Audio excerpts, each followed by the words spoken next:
L'activation du système dépend du fait que votre véhicule soit également équipé de l'assistance ProPilot ou pas. En l'absence de l'assistance ProPilot, les commandes ressemblent à ceci et vous pouvez appuyer sur ce bouton pour activer le régulateur de vitesse classique, vitesse fixe.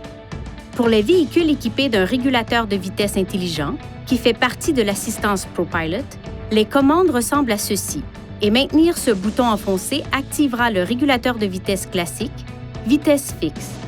Accélérez jusqu'à atteindre la vitesse souhaitée, puis enfoncez cette commande et relâchez-la. Si vous devez dépasser un autre véhicule, assurez-vous que la manœuvre est légale, puis appuyez sur la pédale d'accélérateur. Relâchez la pédale d'accélérateur. Votre vitesse reviendra à la vitesse pré-réglée.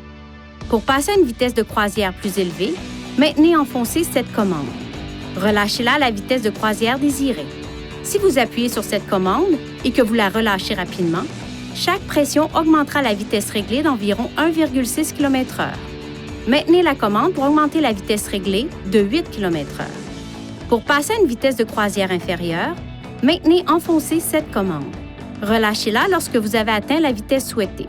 Si vous appuyez sur cette commande et que vous la relâchez rapidement, chaque pression diminuera la vitesse réglée d'environ 1,6 km/h.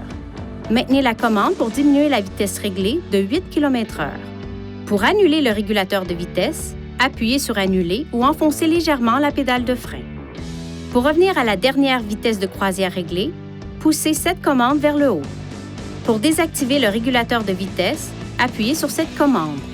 Le témoin lumineux régulateur de vitesse s'éteint.